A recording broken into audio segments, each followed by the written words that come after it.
sempre un'emozione il Giro, vedo, fa sempre festa, ecco. Siamo appassionati di di biciclette. Ho la nipote che corre, il figlio che correva, un'altra nipote che correva, io ho smesso. Giornata meravigliosa, aspettate di vedere chi? Ma un po' di lotta qua nella salita. Vingegaard ha già vinto il Giro. Sì, lo vince tranquillamente. Non c'è avversario. Where are you from? Olanda, south. But you're here on holidays or? We are on holiday and especially for the Giro.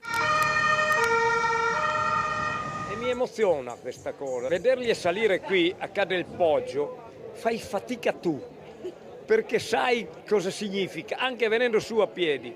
Quindi un'emozione e una cosa, poi trovare amici. La competizione, in questo caso ciclistica, è un aggregare persone ed è molto bello questo.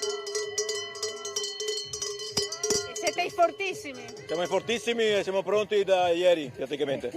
Sì, abbiamo montato il capannone lunedì, ieri siamo qui, da ieri siamo qui e oggi festeggiamo. Anche gli occhiali, muro del Cadel Poggio. Ah sì, abbiamo fatto gli occhiali. Muro del Cadel Poggio, squadra fortissima. Che cosa vuol dire il Giro sul Cadel Poggio? Ma è unione, è una giornata di festa, è un mondiale, è un'Olimpiade per noi, perché poi alla fine applaudiamo tutti i ciclisti, a prescindere dal più bravo al meno bravo, ma sono tutti bravi, perché il ciclismo è uno sport di fatica e noi siamo abituati a farla, cioè, ci difendiamo e queste sono giornate per noi di festa. Che avevamo sete, sai, con queste temperature qua dobbiamo integrare dei liquidi, sali minerali. Il Giro è una festa.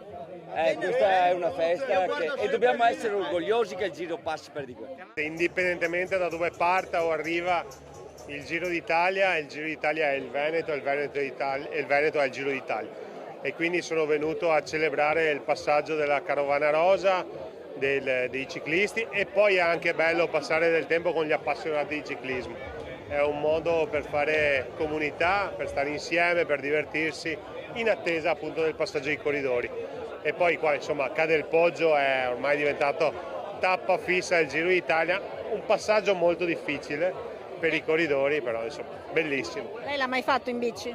No, l'ho fatto in macchina e l'ho fatto anche a piedi, però la prossima volta voglio farlo in bicicletta. Siamo venuti in bici da Feltre. A che ora sei partito? Siamo partiti questa mattina all'alba verso le 5, 5 e mezza.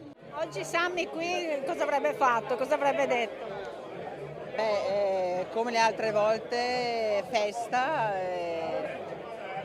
Lui si divertiva un sacco qua, piaceva tanto sì. Era una persona studiosa, ricercatore, lui era biologo molecolare, però quando c'era da fare festa si faceva festa. Lui diceva sempre mai perdersi una festa. Non sono mai stato qua, è la mia prima volta, quindi sono impressionato, veramente bellissimo posto. Poi il Giro d'Italia anima in maniera incredibile, perché vedo che c'è un sacco di gente felice di essere qua per tornare anche il prossimo anno. Una promessa? Beh, io in genere le mantengo.